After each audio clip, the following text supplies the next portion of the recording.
Este é o título da comunicação. A nossa conversa, melhor dizendo, vai se centrar em 2 itens fundamentais. O que é que aconteceu verdadeiramente nas últimas 3 décadas na nossa Casa Comum? Quando falo na Casa Comum, Arquipélago da Madeira. E como cuidar, proteger e valorizar a nossa Casa Comum. E que novo compromisso devemos adotar todos. Este é um desafio que eu fiz baseado nos grandes ensinamentos do Papa Francisco, dando-lhe uma roupagem de o que está verdadeiramente a acontecer na nossa natureza no Arquipélago da Madeira, mas é um desafio que eu coloco a todos vós, que é pensar globalmente, agir localmente, junto às vossas comunidades, junto nos vossos países, o que é que podem fazer, de facto, sobre a mãe natureza. Esta manhã, o Eugênio Parregilho mandou-me logo de manhã o título, de certa forma, de manchete do Diário de Notícias, sobre o tema dos trabalhos que decorreram aqui ontem. Educação tem o poder de transformar a realidade, sem dúvida. Mas não podemos esquecer que educar é um ato de amor, de paciência, de resistência, de persistência e de muita sabedoria. E como vós trabalham em comunidades com menores recursos do que nós dispomos aqui na Madeira, de facto, a instrução primária é fundamental e é algo que marca a formação de um jovem para sempre. E como dizia o Papa Francisco, proteger a criação pela defesa da nossa Casa Comum, principalmente nesta fase mais frágil que estamos a passar a nível global e também a nível da região autónoma da Madeira. Para vocês que vêm de fora, vivem em grandes continentes, porque estão aqui dispersos por todo o mundo, o que é viver numa ilha? Numa ilha cujo território está limitado a 800 km quadrados, com 2 ilhas habitadas, a Madeira e o Porto Santo, com 2 reservas naturais, que são as desertas, as ilhas que vocês veem aí à frente, nesta bela vista quando estão aí no Coffee Break, ou umas que ficam aqui muito mais distantes, a cerca de 270 km para sul do Funchal, que são as Ilhas Selvagens. Mas estamos a falar num território muito pequenino e com desafios muito grandes. Se nós tivermos em atenção que temos um espaço físico limitado, isolamento, economias pequenas, uma forte influência do mundo externo, recursos naturais limitados e não renováveis à escala humana, populações pequenas, a população do Arquipélago da Madeira são 260 mil habitantes, aproximadamente, de acordo com os censos de 2021, e elevados custos de transporte e de acessibilidade, como muitos de vós tiveram a oportunidade de experienciar nestes últimos dias, antes de chegar aqui à Madeira, e que já foi aqui várias vezes referido. No caso particular da Ilha da Madeira, temos um território com apenas 742 km quadrados. 2/3 desse território é parque natural. 1/3 é aproveitado economicamente para todos os fins. E cerca de 90% do nosso território está acima dos 500 metros de altitude. E isto fez com que o homem madeirense, de há 605 anos esta parte, tivesse a capacidade, o saber nobre de transformar coisas que aparentemente eram possíveis de transformar, os terrenos íngremes, desafiadores, no jardim suspenso, na verdadeira pérola do Atlântico. Mas, verdadeiramente, o que é que aconteceu na nossa Casa Comum, Arquipélago da Madeira, nas últimas 3 décadas? Em 15 de janeiro de 1990 tivemos a Maré Negra, portanto, onde foram derramadas 30 mil toneladas de crude na ilha do Porto Santo e aqui também em Mexico, na Baía de Mexica de Santa Cruz, das 230 toneladas que trazia o navio petroleiro Aragão. Onde é que esse crudo está? Está no Calhau da Serra de Fora, está, portanto, na zona onde atualmente é o cartódromo do Porto Santo, na zona do Penedo do Sono, e que as operações de limpeza foram incapazes de remover. Estamos a falar num recurso natural não renovável à escala humana, que é a areia carbonatada biogénica, que é utilizada como a Fonte Sul, na Ilha do Porto Santo, principalmente para tratamentos de arenoterapia. E a quantidade de crudo, passado 35 anos, que ficaram nas formações geológicas e que nós, neste momento, não temos um seguro capaz de irmos lá remover estas manchas todas de crudo que estão na Praia da Barbinha, no Calhau da Serra de Fora. Portanto, tem consequências nefastas. Estamos a falar de grandes impactos nos ecossistemas terrestres e marinhos que esta maré negra deixou até os dias de hoje. E até do ponto de vista sanitário, não podemos utilizar neste momento este tipo de praia. A erosão da Praia do Porto Santo, que ainda em novembro de 2026, entre a praia, junto aos balneários municipais, a Praia da Fontinha e a Praia do Ribeiro Salgado, a duna ficou cortada pela metade e aqui junto ao pé na água, com árvores, portanto, junto ao litoral. Ou, se não fizermos recargas de areia no verão, vejam que todas estas antigas casas de apoio à lancha estão a ser destruídas e estão a ser engolidas, desculpem o termo, pela erosão marinha.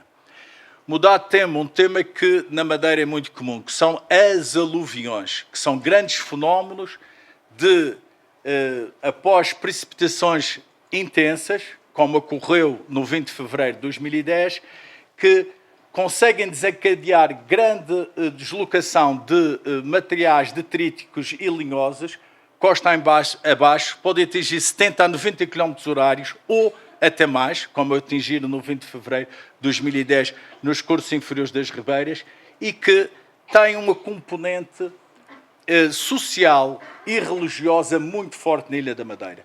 Portanto, entre 1601 e 2020 foram contabilizadas 43 grandes aluviões na Ilha da Madeira. Memórias dessas aluviões. Começamos pela Nossa Senhora do Monte, que foi padroeira da Diocese a partir da aluvião de 9 de outubro de 1803. Também na sequência dessa grande aluvião, que destruiu a Capela de Nosso Senhor dos Milagres, temos de 8 para 9 de outubro, todos os anos, a procissão de Nosso Senhor dos Milagres, devido à aluvião. Depois o grande brigadeiro engenheiro Reinaldo Dinô, que veio edificar todas as ribeiras do Concelho do Funchal e não só, após a aluvião de 9 de outubro de 1803.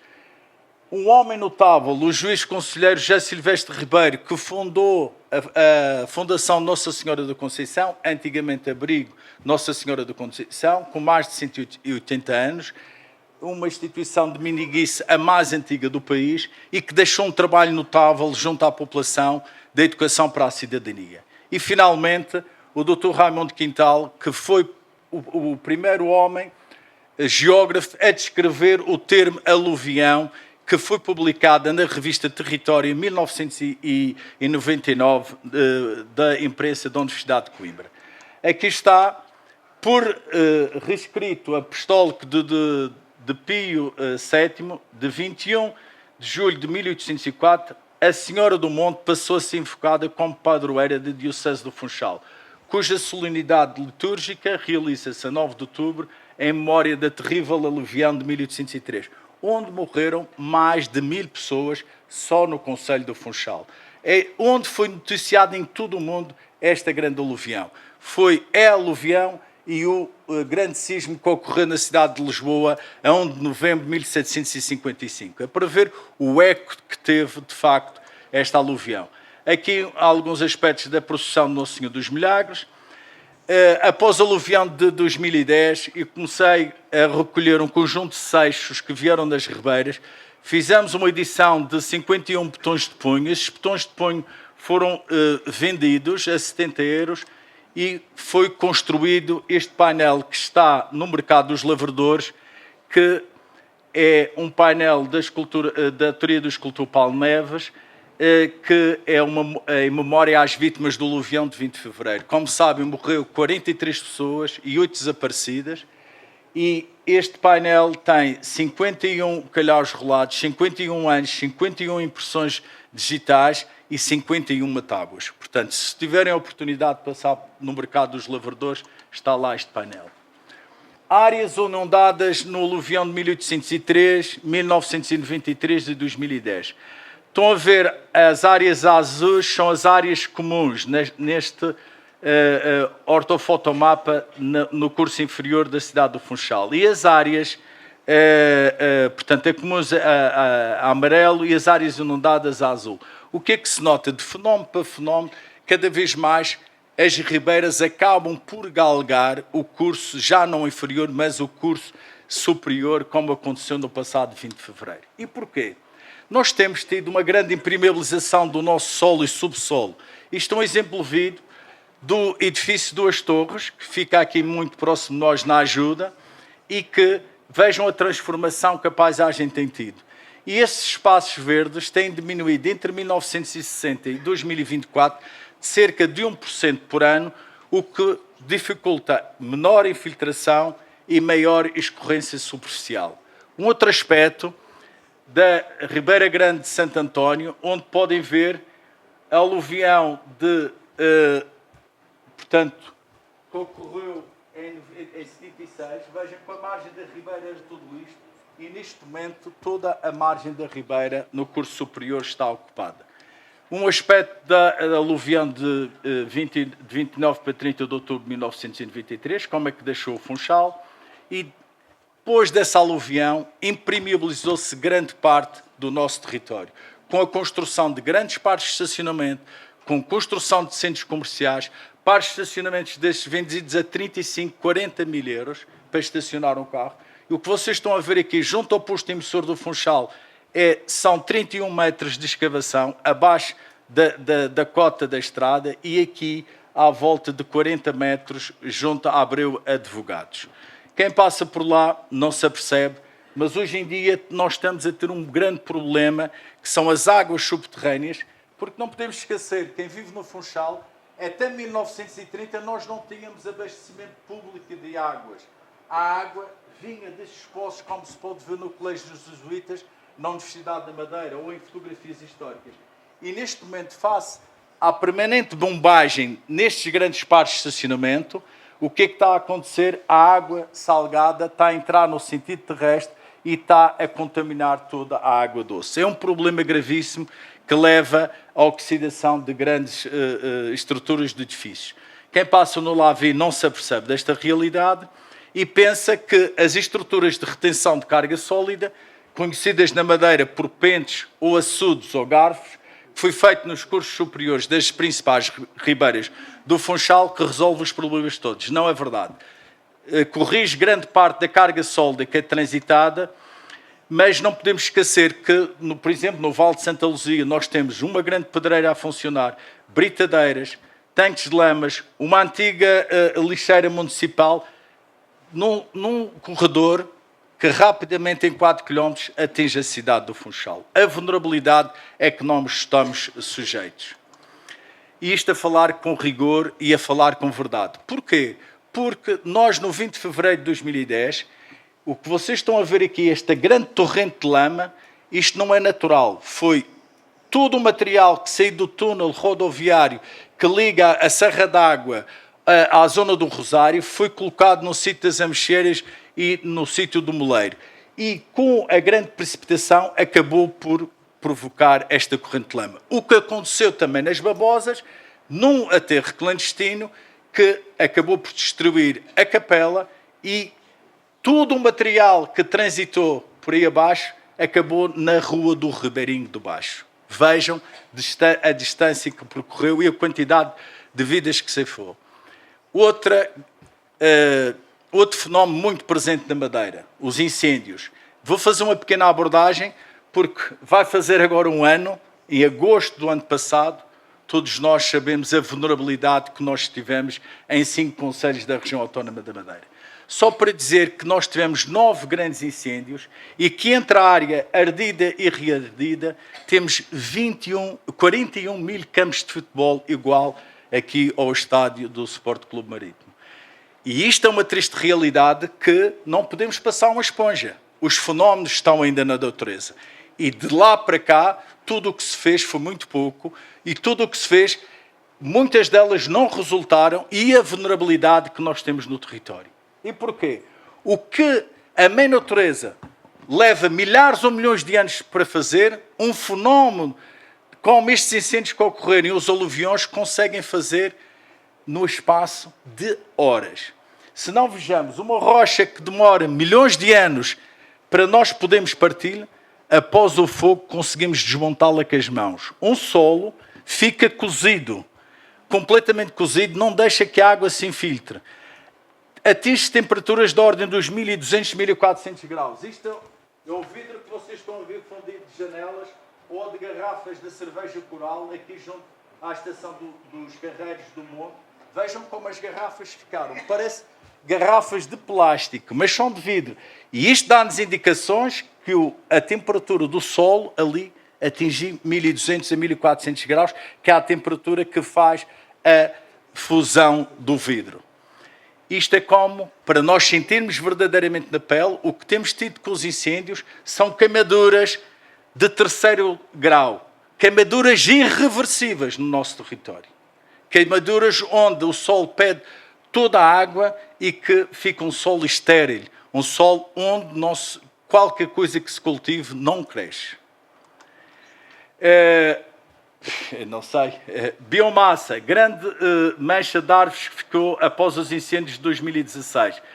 Fizemos uma homenagem às vítimas também dos incêndios com a colocação desta escultura Aflição.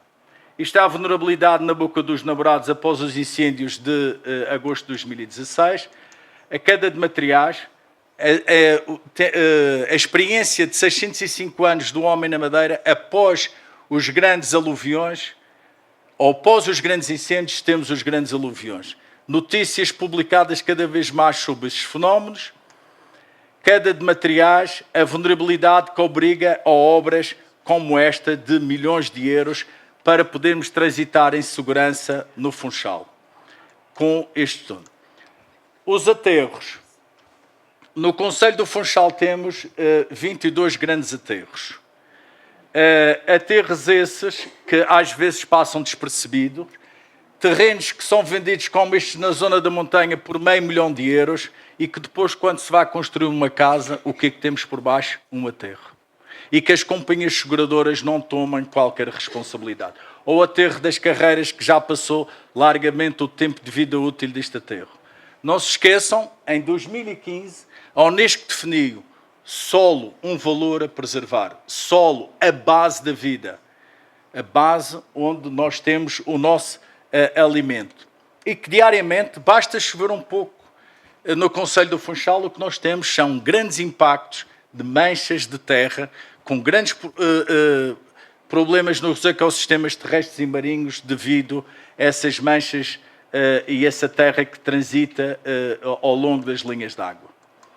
E os elevados custos associados à dragagem destes materiais, nomeadamente na bacia portuária do Funchal. Galgamento costeiro, temos uma zona altamente vulnerável aqui no Concelho do Funchal. Estes são alguns aspectos de períodos de tempestade aqui na doca do Cavacas, ou na Poça do Gomes, o que atinge ou no Complexo Balnear da Barreirinha, ou aqui mais recentemente, já depois portanto, da contenção da Ribeira de Santa Luzia e de João Gomes, vejam que construíram aqui 2 unidades e que na passagem, portanto, na noite do mercado de 2018, vejam a ondulação marítima o que estava a provocar junto a estes 2 bares. E aqui para os mais jovens, de facto, uma fotografia não vale uma vida. Problemática dos microplásticos. Disse-se ainda há pouco que a selvagem pequena é uma reserva natural. Mas vejam a quantidade de plástico que aparece na selvagem pequena. Uma problemática na ordem do dia. Porquê? Porque tanto na bacia portuária do Porto do Funchal, vejam a quantidade de microplásticos e que hoje em dia nas aves, nos animais, na areia de praia, nós temos muito microplásticos, como aqui esta partícula na areia de praia do Porto Santo, e são microplásticos. Ou ilhas de microplásticos. Isto para chamar a atenção que cada ser humano ingere em média 21 gramas de microplásticos por mês na sua alimentação. Pragas. A praga dos citrinos, que atacou os limoeiros e as laranjeiras na Ilha Madeira em 1924. O dengue. portanto, e neste momento, quem é dador de sangue sabe que temos que fazer um inquérito para o dengue e para o Zika. Eu sou dador de sangue desde os meus 19 anos, tenho 56 anos, fui receber agora a medalha das 40 dádivas, das que dei aqui na Madeira, fora as que dei a Aveiro, a problemática que nós temos ligado ao dengue. O escaravelho da palmeira, que afeta várias palmeiras nos vossos estabelecimentos de ensino, no Porto Santo, milhares de palmeiras têm morrido. A mixamitose, a vespa do castanheiro, a doença hemorrágica viral tem afetado os coelhos. O escaravelho ou doença do Panamá, nemato, que afeta as bananeiras. A varose, que afeta a produção de mel de abelhas. Não esquecer que em cada 3 alimentos que colocamos diariamente na boca, resulta do trabalho de uma abelha. E há comunidades com a alimentação, com a dieta alimentar baseada no mel de abelhas, em várias comunidades, que estão neste momento a passar grandes problemas por causa da varose. Temos também um grande problema do mercúrio e do cádmio contido nos mariscos, nomeadamente na lapa, no caramujo, no peixe-espada preta. E agora, mais recentemente, o gorgulho do Algarve, que está a afetar muitos dragoeiros na Ilha da Madeira e no Porto Santo. As alterações climáticas, que ainda o último COP29, que decorreu em novembro do ano passado, o António Guterres dizia o seguinte: estamos a viver o início de um verdadeiro inferno climático. E na Madeira, a tendência entre 2050 e 2100 é o aumento da temperatura e diminuição da precipitação. Para vos dizer que a natureza reage sempre às perturbações a que é submetida para se manter esse equilíbrio. Isto é uma regra de ouro. E que, de facto, a nossa casa comum está doente e a precisar de cuidados intensivos. Isto é uma realidade, não é alarmismo, não é ficção científica. E, de facto, o Papa Francisco trouxe-nos bons ensinamentos e lançou-nos um novo compromisso. Como cuidar, proteger e valorizar a nossa casa comum. Através do Laudato Si, publicado em 2015, e ele diz o seguinte: não vou ter tempo para ler, mas tudo aquilo que vos falei.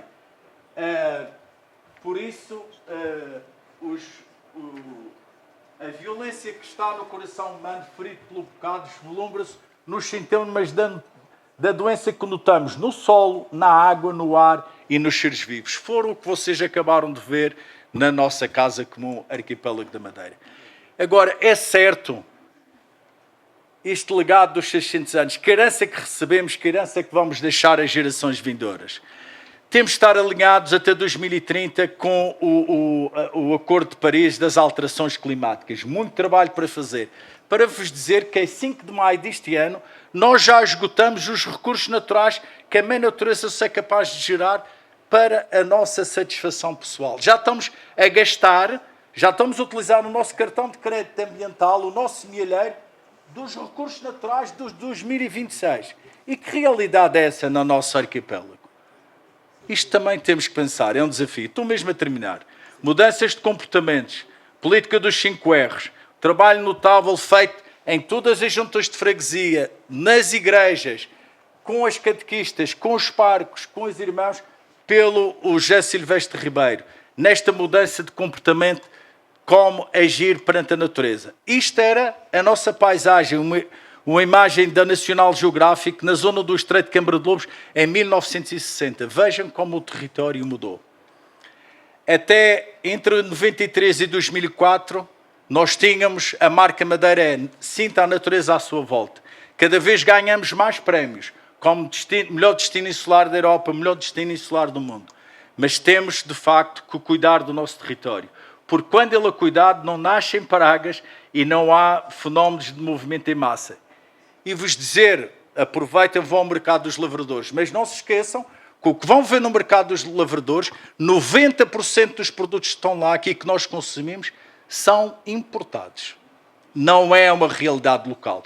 Isto é para nós, desculpe o termo, partirmos pedra internamente, que foi os desafios colocados pelos colegas.